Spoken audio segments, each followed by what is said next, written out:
ఇంకా మనకి పండగ చేస్తామయ్య. తాగినంత తలకి పోస్తున్నంత నిన్న మనస్సు కరవైంది. ఈ ఏళ్ళ మన సోలుకుంటూ వెళ్తుంది. అయినా గోపాలం ఇంకా ఊరుకున్నాడంటే ఊళ్ళో వాళ్ళందరూ నంటించుకొచ్చావాడే. ఏం తెలుకొస్తాడు? ఇంట్లో తాగుతుంటే తిప్పలేదు కదా, ఊళ్ళో వాళ్ళు తాగుతుంటే ఏం చేస్తాడు? ఎవరు తమ్ముడా? తమ్ముడండి.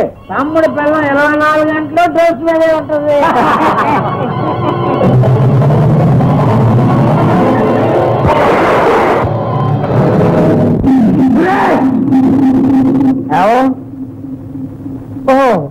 అన్నయ్య. Uncle, I mean Bauduru. Let him join us. Sure.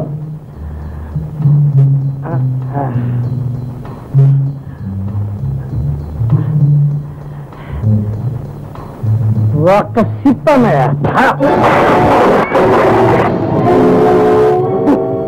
నువ్వు తాగి తమ్ముడాడతావా? నీకు వర్తం. ఆగండి. ఆయన కొట్టడానికి మీకే హక్కు ఉంది. రెక్కలు ముక్కలు చేసుకుని వాడిని చదివించడానికి హక్కు ఉంది, కానీ తప్పు చేస్తే దండించడానికి హక్కు లేదా? తాగటం తప్పు కాదు. ఈ రోజుల్లో గొప్ప చదువు సంస్కారం ఉన్న వాళ్ళమైన మర్యాద లేకుండా మా మీద అధికారం చెలాయించడం తప్పు. ఏమిటి మీ చదువు? మత్తు పదార్థాలతో మెదడు పాడు చేసుకోవటమా? నాగరికత పేరుతో అర్ధనగ్నంగా రోడ్ల వెంట తిరగటం సంస్కారమా? నాగరికతకు అర్థం ఎవరికి వారి విచ్చలవిడిగా విహరించడం కాదు, నలుగురు కలిసి కట్టుబాట్లతో జీవించడం. మీ కట్టుబాట్లు మీవి, మా అలవాట్లు మావి. ఇక ఈ ఇంట్లో మీ అలవాట్లు సాగు. ఇన్నాళ్ళు వారితో చెప్పకుండా దాచడమే నా తప్పు. ఎవరు చెప్పొద్దన్నారు? చెప్తే భయమా? బరి తెగించింది దాన్ని. నువ్వు భయపడతావని కాదమ్మా, తనింట్లోనే బ్రాండీ సీసాలు పగులుతున్నాయని తెలిస్తే వాడి గుండె రగిలిపోతుంది. తమ్ముడు, నువ్వు చదువుకుని పైకి వస్తావు, తల ఎత్తుకుని తిరుగుదావు అనుకున్నాను రా. నువ్వు పెద్ద ఉద్యోగస్తులు అయితే రొమ్ము విడుచుకుని నిలబడదావు అనుకున్నాను. నా గుండెని చీకిపోయే పని చేస్తున్నావురా. తలవంపులు తీసుకొచ్చావు. ఎందుకురా? ఎందుకు ఈ దుర్వ్యసనానికి బానిసయ్యావు? నేను ఈ వ్యసనానికి కాదు, ప్రేమకు బానిసనయ్యా. నేను కోరి చేసుకున్నాను, తనతో పాటు తన అలవాట్లు కూడా చేసుకున్నాను. భార్యాభర్తల్లో ఒకరి మంచి మరొకరికి అబ్బటం ఆనందం, కానీ ఒకరి చెడు ఇంకొకరు అంటించుకోవటం అనర్థానికే కారణం అవుతుంది. మంచి ఏంటో చెడేంటో మాకు తెలుసు. ఒక మట్టి కొట్టుకునే మనిషి దగ్గర నేర్చుకోవాల్సిన అవసరం మాకేం లేదు. వాడు మట్టి కొట్టి నాగులు దున్నబట్టి, రాళ్ళు పెట్టి రాజనాలు పండించబట్టేనే మీ మొగుడు ఇంజనీర్ ఎలగబెట్టాడు. ఏంటి చదివించావు, కష్టపడ్డావు, పెద్ద గొప్పలు చెప్తావు. పని చేశారేమో, ముప్పదు తిన్నారేమో. నీలా ఆ మాత్రం వ్యవసాయం రోజుకి 10 రూపాయలు కూలి పడేస్తే జీతగాడు చేస్తాడు. ఏం కూర్చో, నా బిడ్డని జీతగాడంటావా? వాడు చెమటూసి ఈ కుటుంబాన్ని పోషించాడు. రక్తం ధారపోసి వంశ గౌరవాన్ని నిలబెట్టాడు. వాణ్ణింత మాట అన్న తర్వాత నీకు ఈ ఇంట్లో స్థానం లేదు. నువ్వు నీ మొగుడు తాగుతారో గంటలో కలుస్తారు. నీ దిక్కులు పెరుగుతుంది. ఆస్తి సరితగం పట్టండి. పంపకాల తమ్ముడు, నేను ఉద్దేశమే నా ఉద్దేశం.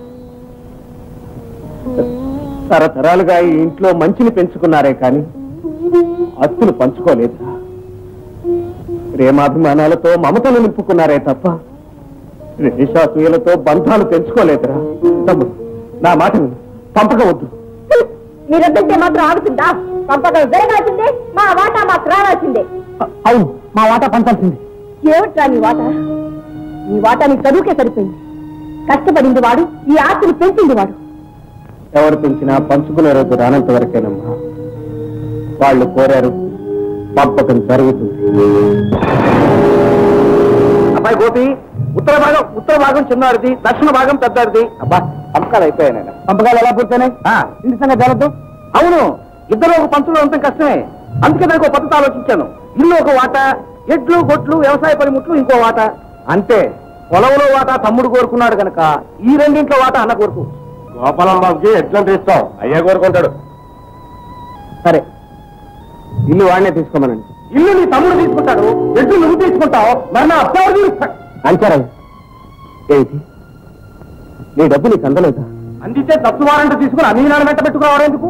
అబ్బాయి, ఈ నాన్నకి అప్పిచ్చే సావుకారు కదా, గోపిని డబ్బు అడుగుతాడేంటి? నాకేం తెలుసు. అల్లుడు, అప్పెందుకు దప్పెందుకు? మామయ్య పసుపు వ్యాపారానికి డబ్బు కావాలంటే నేను నోటు రాసిన అంచారు వచ్చే 50,000 ఇప్పించాను. ఆ బాకీ తీర్చడానికే మామయ్య టౌన్కు బయలుదేరాడు. నా దగ్గర ఉన్న సందాల డబ్బు ₹1,00,000 బ్యాంకులో కట్టుకుని మామయ్య చేతికిచ్చాను. ఆ సంగతి నీకు చెప్పలేదా బావా?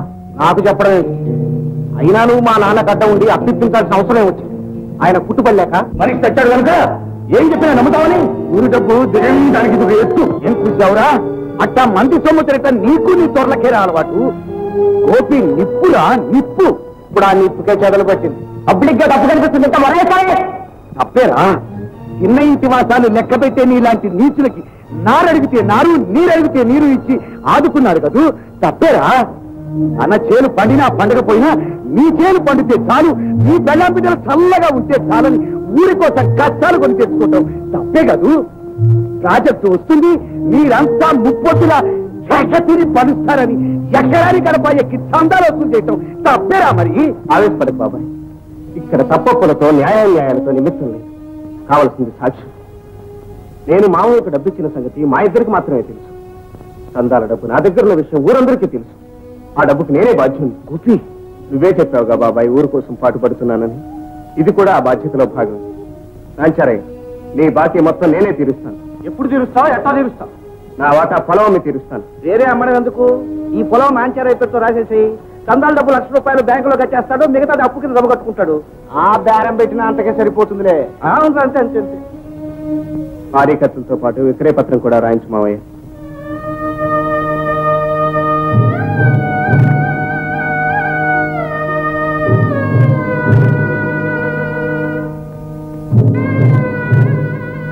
కన్న తల్లి కనిపించింది, భూమి తల్లి పండి పోషించింది. ఇద్దరు తల్లుల్లో ఒక తల్లిని ఇవాళ పోగొట్టుకున్నాను బాబాయ్. నువ్వు పోగొట్టుకోలేదు బాబు. నీలాంటి బిడ్డకు తల్లిగా ఉండే అర్హత లేని ఈ మట్టి గడ్డ తానే దూరమైపోయింది. అలా అనకు బాబాయ్. కన్న తల్లి కూడా బిడ్డల నుంచి కృతజ్ఞత కోరుకుంటుందేమో. ఈ తల్లి మాత్రం ఏ ప్రతిఫలం ఆశించదు. పంట లక్ష్మితో బిడ్డల్ని పోషించటమే కానీ దూషించటానికి నోరులేని భూదేవి. ఏం తప్పు చేశానో ఏమో, ఈ తల్లికి నా మీద దయ తప్పింది. ఈ మట్టికి దయ తప్పటం కాదు బాబు, మట్టిలో పుట్టిన మనుషులు నీతి తప్పాలి. ఈ నీతి అవినీతులకు దూరంగా వెళ్ళాం. పద బాబు, నాతో పాటే ఉంది. పద.